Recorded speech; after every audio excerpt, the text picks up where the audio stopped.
What's up guys, welcome to a new video. Today I'm gonna give you 4 tips and techniques I used on my latest food commercial video shoot. So without much talking around, let's jump right into the first tip. The first cool technique we used was shooting through some glass from down below for some creative angles on the filming of the creation of this pizza. For this we just took a huge glass plate. It was just an outside table that had this glass tabletop. For this we put it between 2 tables, so we have a stand left and right and I can shoot through it in the middle. Very important for this is wipe and clean your glass, because if it's milky when you're shooting through it, it will make your footage blurry. It will not look good if you have, for example, scratches. So maybe shoot through a section that doesn't have scratches on it. And then also communicate the exact spot with the, in this case, chef, where he should put the food or ingredient or whatever it is on the table so that it's perfectly framed in your camera. If you're, for example, shooting straight up or at a little bit of a tilted angle, this will take a few tries, but take your time, it will be worth it in the end. And of course, this type of shot can not only be used for a cooking video, but for basically any type of video where you want to get a down below angle and put something on top of the camera. And of course, you also don't have to use this huge glass tabletop. You could also buy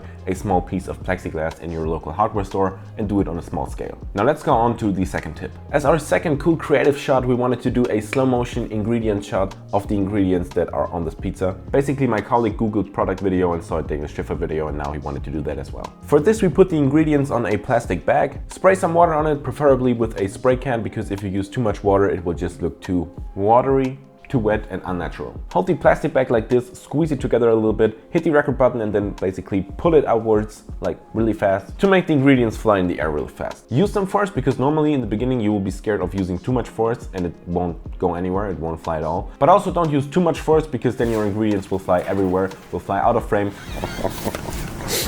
and maybe even fly somewhere where you will find them later in the day during the interview shoot or something like that.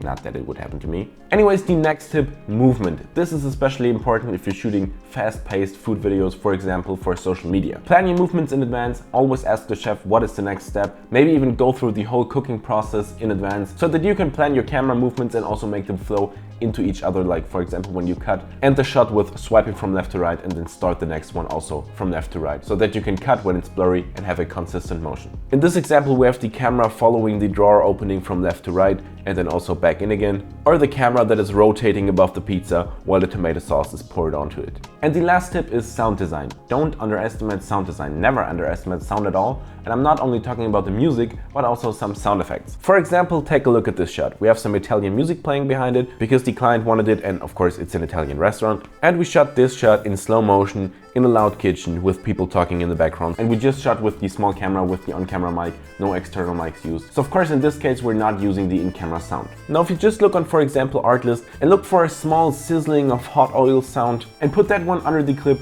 with the sizzling hot oil, it adds really much to the shot and the overall feel and atmosphere of the video.